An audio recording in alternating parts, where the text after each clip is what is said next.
Unai Emery's Arsenal return to the Premier League after somehow throwing away a top 4 finish last time out.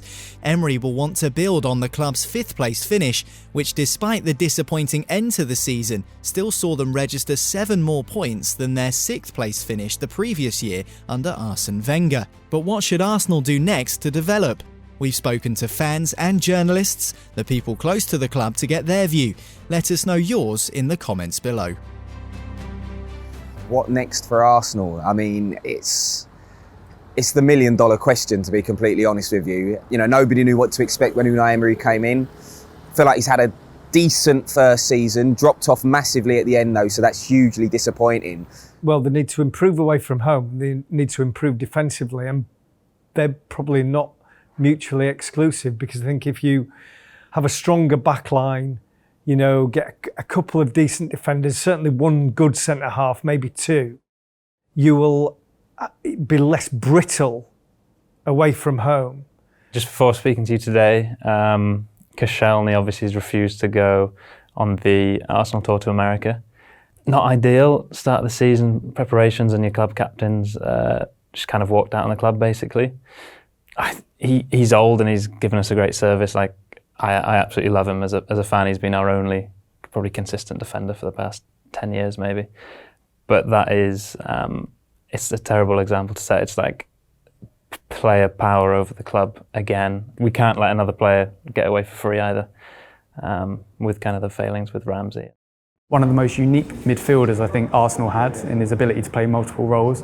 So finding a way to get the same impact from a midfielder that Aaron Ramsey used to provide us, as well as not being so lenient on a strike force that I'm not even sure Unai Emery wants to play them both in and 2 up front as well, because we saw with his size, Valencia and in Spain, where he was successful in the Europa League. Obviously that Europa League final he lost was the first one he's lost.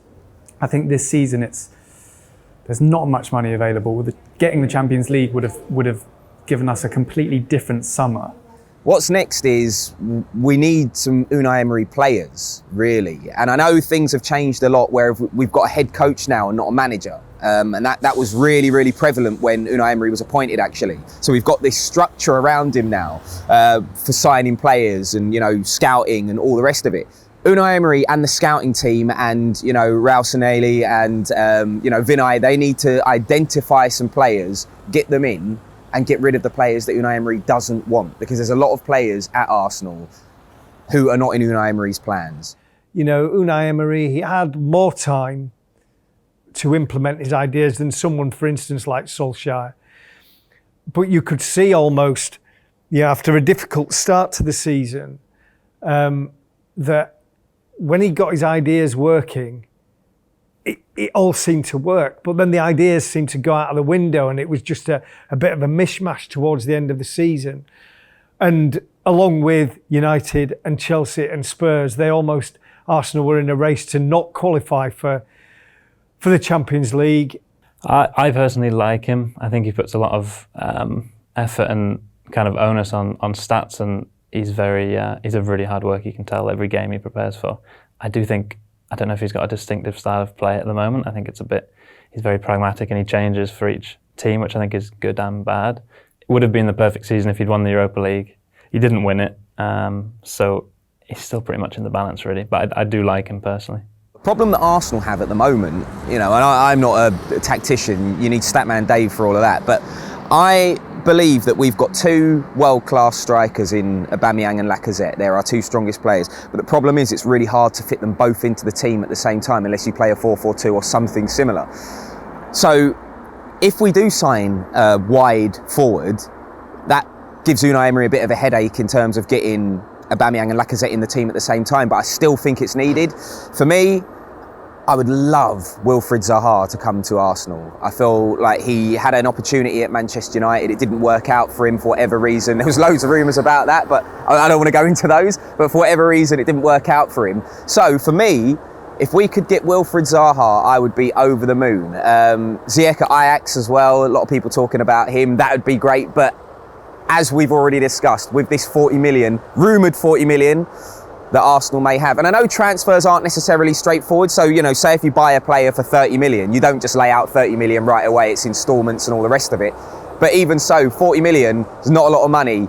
I don't think Wilfried Zaha is going to be less than 40 million quid. So I can't see it happening, but please, if we could get more money, let it happen.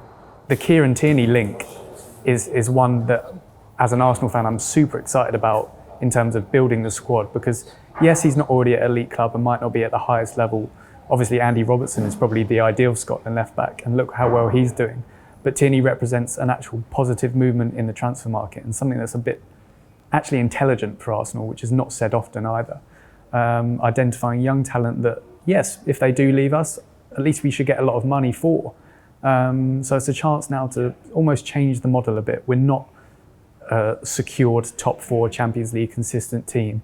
We're in a rebuild, and I think we need to be a bit more humble about it and not have the arrogance of being like, we can still get the best players, or we should be finishing 3rd and 4th. Let's take the chance to sort of rebuild, do it properly, address the transfer market properly. One thing that Arsenal are woeful at is selling players. Zaha for 80 million is a lot for a player that didn't do that well at United. Obviously, he's improved a lot at Crystal Palace. I do like Reece Nelson in our squad as well, so it's like whether he is the essential player that we need.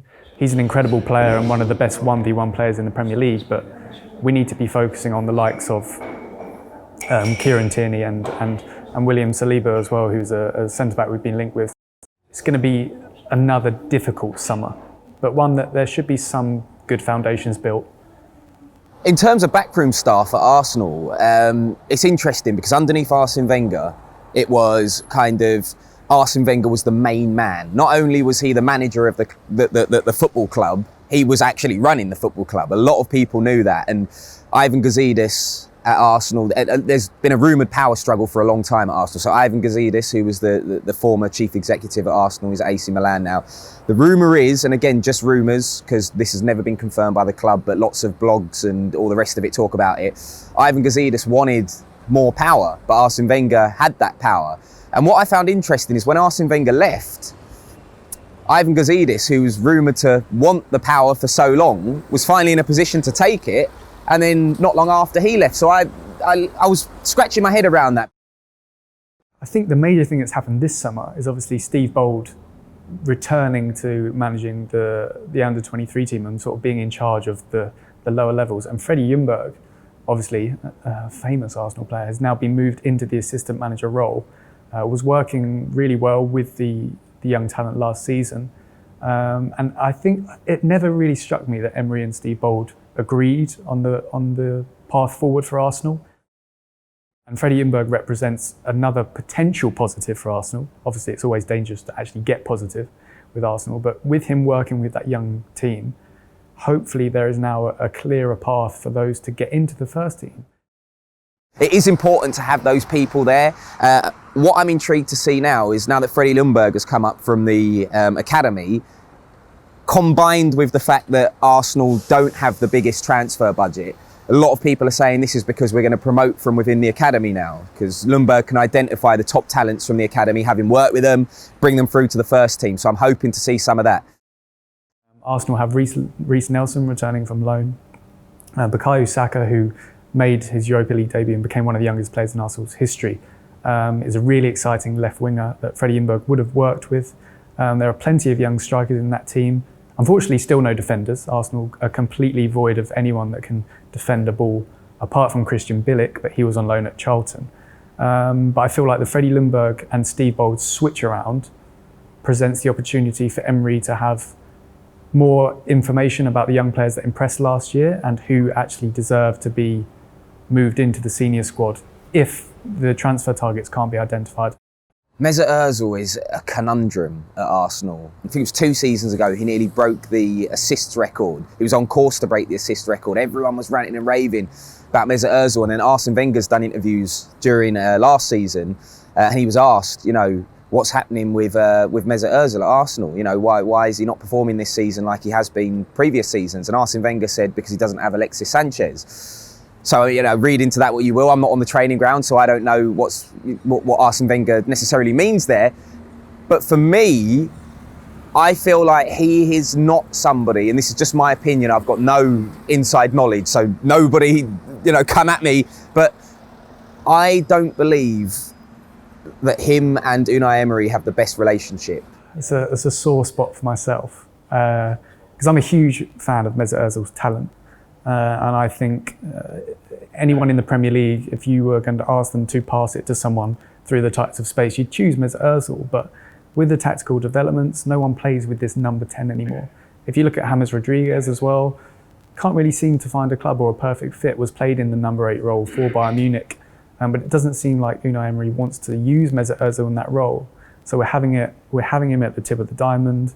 We're having him out wide. I remember at the beginning of the season, first few games under Emery, it was Aaron Ramsey as the 10 that was looking to press and run riot against opposition players, and Mesut Ozil was playing on the wing, but didn't really show the dynamism that he used to show for Real Madrid. He used to be quick. I think people forget that he was part of a really counter-attacking, rapid team. In really, really important games where Mesut Ozil was left out of the squad or out of the starting lineup, and there was frustration from fans, and then a lot of the time it was like an injury, but was it really an injury, or he was ill? Was he really ill? We just don't know. And for a player who's on big, big wages, because we have to be honest, everybody knows that Mesut Ozil's the top earner at the club. For a player who's on big wages, Arsenal's biggest ever wage outlay, I feel like we need to get more value for money. You know, if you look at the players that Arsenal previously had, and I know times have changed from when Thierry Henry was in the squad, Dennis Bergkamp was in the squad, Ian Wright was in the squad, but Mesut Ozil in comparison is earning considerably more money than those guys were earning. So for me, I feel like we need to get more bang for our buck from Mesut Ozil. I still think he has a role to play. Someone of his quality, World Cup winner, in terms of a pure footballing ability, one of Arsenal's best players, if not the best. But there just seems to be an unhappy marriage with him and Arsenal at the moment. Maybe that huge contract caused a bit of resentment among his teammates. So it fills me with sadness to say that it might be best if he were to move on, but I actually can't see him moving on because of those wages. As a fan, I have a season ticket there, and when I'm not working, obviously I share it with a friend because obviously I work at the weekends and help cover the games. The atmosphere changed last year massively. It was much more positive than the last season under Arsene Wenger, but I still think there is that underlying resentment of how the club is run, the visibility, no one's seeing where any of the money is being spent, because it's expensive to go to Arsenal and get a season ticket and buy the shirts, and obviously with the new Adidas deal coming in, so they're going to make a lot of money through those kits. What I feel like Arsenal fans don't get is what happens to that money. Does it just become part of the club? Does it go into the owners' pockets? We're talking about a lack of transfer spending for Arsenal. We're meant to have signed this multi-million-pound kit deal, but it doesn't look like any of it's going to be used. I couldn't come on here and not be honest and not be realistic. The fact that I, work for the club, I'm not going to let that influence what I'm going to say to you, because Arsenal's one of the most expensive season tickets in the world, not just in the UK, in the world. The price that fans have to shell out to come and watch Arsenal, it's a lot of money. You've only got to look at teams like West Ham, teams like Everton, who, no disrespect to those teams, they're not as big as Arsenal. They're just not, and they're spending more money in the transfer market than Arsenal are. And people are hiding behind financial fair play as an excuse, but I can't believe that. I can't believe a team like Arsenal isn't generating more money than they're spending. I do feel that Arsenal, the social media team, for example, try their best to make everyone feel better about the club. Arsenal as a brand is sort of still alive, but the club that I don't know too much about sort of from the inside, I feel Arsenal fans do feel like they are in the dark. And they also do resent what is being done with, because Arsenal fans know how much they spend. And I feel like they probably spend more than they see on the pitch in return, a general just disappointment with what is being done on the pitch. But then, as you said, off the pitch and seeing the signings and seeing the development of Arsenal, nothing good really has come since the move to the Emirates. Something Ivan Gazidis said when we moved to the Emirates Stadium is the reason we're moving here from Highbury, which was a loved stadium as well. Let's not forget that. Everybody loved Highbury as a stadium. One of the things that Ivan Gazidis said is the reason we're moving here is because we want to compete with the likes of Bayern Munich and all the rest of it. Well, 2 5-1 defeats to Bayern Munich later? Have we managed to compete with them yet? I don't think so. But, you know, hopefully to turn it on a positive spin, you know, because I don't always want to be Mr. Negative, turn it on a positive spin. We've got a new manager now, second season. Let's give him a chance. If he gets backed by the owners and backed by the management, he's somebody who can hopefully unite the fan base, and we'll see something different in the next couple of years. For Arsenal to really feel as though they're making forward momentum again, they need to sort the defence out, which I think in turn will help them sort their away form out. Some of the attacking play we played last season was fantastic. I'm looking forward to Torreira kind of improving, hopefully. Lacazette and Aubameyang, obviously love those guys playing together. It's a repeat of the victory over Tottenham in the derby last year. Kind of moments like that. And ultimately, the most important thing is getting back into the Champions League. Depending how this season goes, obviously you've got Man United and Chelsea now in big transition. But then you do have the Wolves and Everton approaching with money being spent, with a clear sort of tactical plan, and the club seems to have a direction as well, which Arsenal don't have. So they should finish in the top 6, given what's happening. But if they don't, or they look like they're not going to, then I expect it to all implode again, and it'll sort of be Wenger out all over again in that sort of toxicity, because there still is an underlying dissatisfaction with how the club is run. So that's what those contributors think. Thanks to them for taking part. Let us know your views in the comments below. What should Arsenal do next?